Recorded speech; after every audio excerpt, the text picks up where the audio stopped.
Asia മൈനറിൻ്റെ ദക്ഷിണ തീരത്തുള്ള ഒരു പ്രദേശമാണ് പംഫുല്യ. പംഫുല്യയ്ക്ക് പടിഞ്ഞാറ് ലുക്യയും വടക്ക് പിസിദ്യയും കിഴക്ക് കിലിക്കയും കിടക്കുന്നു. ഈ പ്രദേശത്തിന് 120 കിലോമീറ്റർ നീളവും 48 കിലോമീറ്റർ വീതിയുമുണ്ട്. പംഫുല്യയുടെ അതിരുകൾ ഇടയ്ക്കിടെ മാറിക്കൊണ്ടിരുന്നു.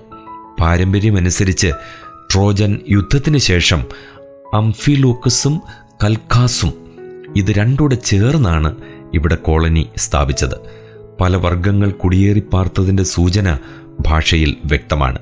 പ്രധാന പട്ടണങ്ങൾ അത്തല്യ, അസ്പെൻഡസ്, പെർഗ എന്നിവയാണ്.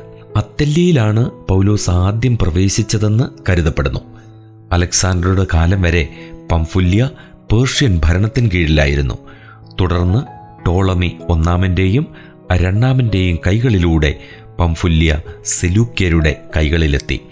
അന്ത്യോക്യസ് മൂന്നാമൻ്റെ പരാജയശേഷം പംഫുല്യ റോമിന് വിധേയമായി. ഈ കാലത്ത് പെർഗാമമിലെ അത്തല്യർ ഈ പ്രദേശം കൈവശപ്പെടുത്തി. BC 189 അത്തല്യ പട്ടണം പണിതു. 102 മുതൽ പംഫുല്യ കിലിക്യ പ്രവിശ്യയുടെ ഒരു ഭാഗമായി തീർന്നു. BC 25 മുതൽ AD 43 വരെ പംഫുല്യ ഗലാത്യ പ്രവിശ്യയുടെ ഭാഗമായിരുന്നു. 43 ക്ലൗദ്യോസ് കിലിക്കയും പംഫുല്യയും ചേർത്ത് ഒരു പ്രവിശ്യ രൂപീകരിച്ചു. പംഫുല്യയെക്കുറിച്ചുള്ള പുതിയ നിയമത്തിലെ ആദ്യ പരാമർശം അപ്പോസ്തലപ്രവൃത്തി 2-ാം അധ്യായം 10 പെന്തക്കോസ്ത് നാളിൽ പത്രോസ് അപ്പോസ്തലന്റെ പ്രസംഗം കേട്ടവരിൽ ഫ്രുഗ്യരും പംഫുല്യരും ഉണ്ടായിരുന്നു. 1-ാം മിഷണറി യാത്രയിൽ പൗലോസ് ഇവിടം സന്ദർശിക്കുകയും പെർഗയിൽ പ്രസംഗിക്കുകയും ചെയ്തു. അപ്പോസ്തലപ്രവൃത്തികൾ 13-ാം അധ്യായം 13-ാം വാക്യം 14-24.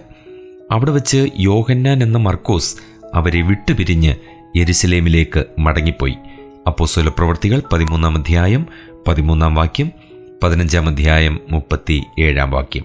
പൗലോസ് ബദ്ധനായപ്പോൾ കിലിക്യ, പംഫുല്യ കടൽ വഴി ലുക്കിയയിലെ മുറ പട്ടണത്തിൽ എത്തി. അപ്പോസ്തലപ്രവൃത്തികൾ 27:5. തദ്ദേശവാസികൾ നിരക്ഷരരും പിന്നോക്കരും ആയിരുന്നു.